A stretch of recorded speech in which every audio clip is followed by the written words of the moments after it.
you've spent the past several days reading about Le Chatelier's principle, and you've done a couple of different experiments to give you some hands-on experience with Le Chatelier's principle. That can be a real tongue twister. And what I want to do today is talk about the several different ways that you can put stress on a system in equilibrium and how it will react to that stress. Every time I think about this particular principle, I can remember watching my kids when they were little, and they would be pestering each other. I mean, not that kids ever do that. I'm sure you never do that with your siblings. But if, like, especially the biggest older brother was taking a nap and one of his smaller siblings would come up and just to do something to annoy him, they might, get something and tickle his nose, or they might poke him someplace. And because he's asleep, how you just kind of swat at something, or you kind of rearrange yourself just to get back to the position that you were in before someone disturbed you. Well, this principle is very similar to that, because if a system is at equilibrium, forward and reverse reaction rates are the same, and you disturb it, the system goes, hey, you just bothered me, don't bother me. And it tries to do something to relieve the stress that you just exerted on it.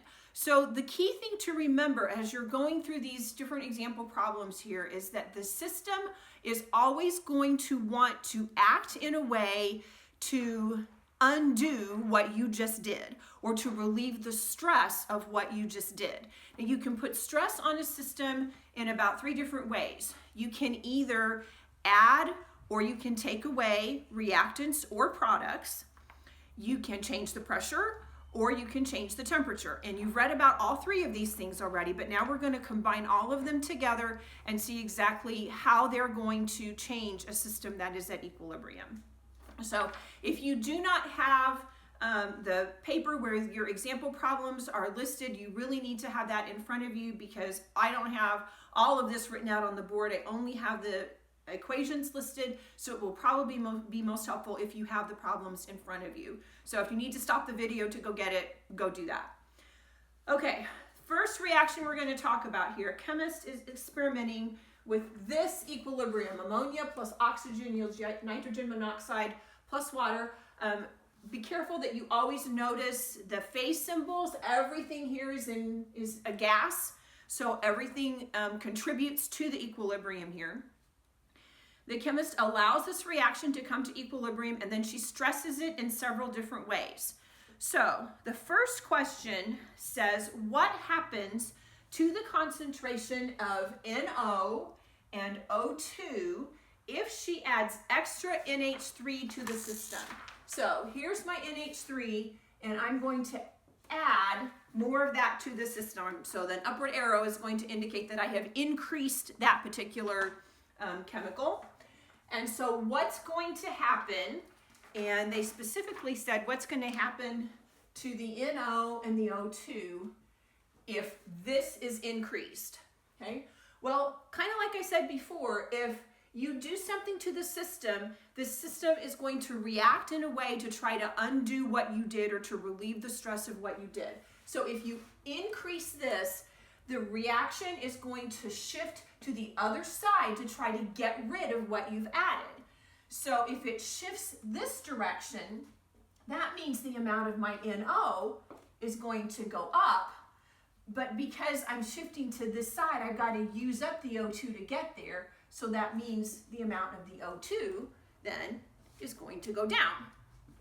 Okay, so there's the first example. Then what happens if the chemist removes O2 from the system? So I'm going to take some of this out. I'm going to decrease that amount. And then they say, what happens to the concentration of the H2O and the NH3? So what happens to these guys? Well, if I take this out of the system is going to want to replace it. So that means that the system will shift back towards the reactant side. If it shifts this direction, that means the amount of ammonia is going to go up. If we're shifting this way to try and replace the oxygen that was lost, that means that the water then is going to go down. Okay?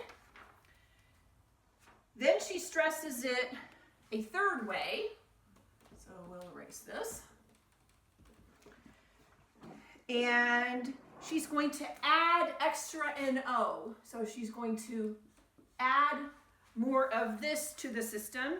And the question says, what happens to the H2O and the NH3? So what happens to this and this? Well, if I add this to the system wants to try to get rid of it. So it's going to shift to the left-hand side. That means I'm going to use up more of this. So this is going to go down. And then the NH3, since I've shifted to this side, that means this amount is going to go up. Okay, so that takes care of your first example problem. And all of these examples in this first problem are what happened if I change the amount of something in a system. If I add something to it, if I take something away from it. Okay, the next one we're going to be talking about pressure in this second example. Now, the pressure is obviously going to be related to your gases, because if you exert pressure on solids or liquids or aqueous solutions, it really doesn't have any kind of effect on it. But if I have pressure on a gas, if I increase the pressure, then that means that if I have gases on each side, it's going to want to go to the side where not as much space is required. If I'm going to decrease the pressure, that means I'm going to allow more space for the molecules to have room to move around in. So decreasing the pressure is the same as increasing the volume. And so I will shift to the side that has more gaseous components in it. So if I look here, I have a solid on one side, but remember, that's not a part of my equilibrium expression. It doesn't have any concentration to deal with. I have two gaseous components on this side. Okay, so first of all, the first way that this equilibrium is stressed is that the pressure is going to increase. So if the pressure increases, so volume goes down. So I need to shift to the side that's going to require less volume, which means I'm going to shift away from the side that has all the gaseous components. So which way will the reaction shift if the pressure is increased? It will shift towards the reactants. The second way on this one that this is stressed is what happens to the amount of NH4Cl present if the pressure is decreased. Okay, so this time I'm decreasing the pressure, so I'm going to increase the volume. I'm going to allow more space for my gaseous components to move around in. So if I'm decreasing pressure, that means that the reaction is going to shift to the right-hand side. So what happens here? Now this is key in how you look at how the question is worded. They didn't say concentration of the solid, they said the amount of NH4Cl that's present here. Now, because I am shifting to the right-hand side of the equation, I'm going to use up more of my reactants. So in this case, if the pressure is decreased, the amount of NH4Cl is going to decrease as well, because I'm going to use it up to shift to this side. If they ask for concentration, the concentration would not have been changed. So always watch how they word that question. The last question for this reaction says, which way will the reaction shift if more NH4Cl is added? Well, if I add this, I'm not changing the concentration any, and the equilibrium only shifts in relation to a concentration change. Since the concentration of the solid does not change, if I add more of it, the equilibrium is not affected. So there is no change in the reaction position if I just add more of a solid. Okay. Third example that we're looking at here on the next page, hydrogen plus fluorine yields hydrofluoric acid. And this particular reaction, we are also told that it has a delta H of a negative 273 kilojoules. So you have to go back and remember what delta H means. That tells me whether a reaction is exothermic or endothermic. Does it give off heat or does it take in heat as it is running? A negative number tells me that it is giving off heat. So what that really means then is that I can add this on the product side of the reaction because it is giving off heat. Okay, so I can add that up there and actually utilize this in the equation as a product. So, if this reaction has reached equilibrium, what will happen to the concentrations of each substance when the temperature is raised? So if the temperature is raised, that means this is going to go up. Now, if I raise the temperature, what the system wants to do is it wants to get rid of that excess heat. So that means it's going to shift to the left-hand side. Well, if it's going to shift to the left-hand side, this is going to get used up. So this is going to go down. But the shift this direction is going to cause these two to go up. Okay? So that's actually one way that you can manipulate how much product you get, how much reactant you get is just by changing the temperature of the reaction vessel. If you want this to make more product, you're going to have to do just the opposite. You're going to have to lower the temperature, and exactly that's what they ask in the second example. What happens if you lower the temperature? So if I take this whole thing and I stick it in an ice bath, what will that do to it? Well, if I take away the heat, the reaction is going to want to move to produce more heat.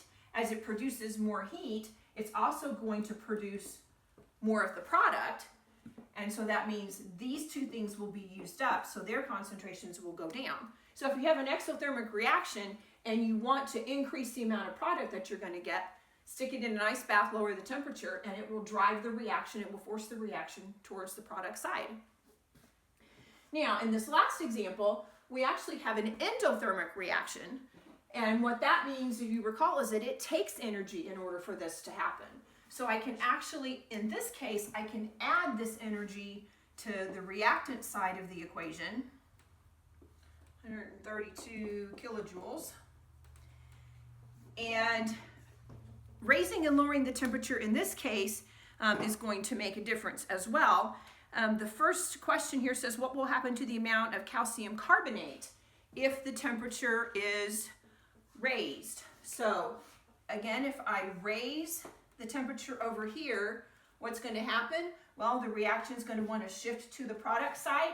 That means this is going to be used up. So that means the amount of this is going to go down. The second part of the question says, what will happen to the concentration of CO2 if the temperature is lowered?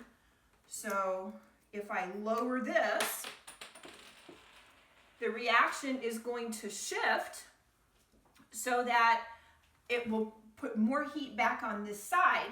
The question asked what was going to happen to my CO2, which is over here. So if the reaction is going to shift to replace this heat, that means that this concentration is going to go down in order to replace the heat that I have lost.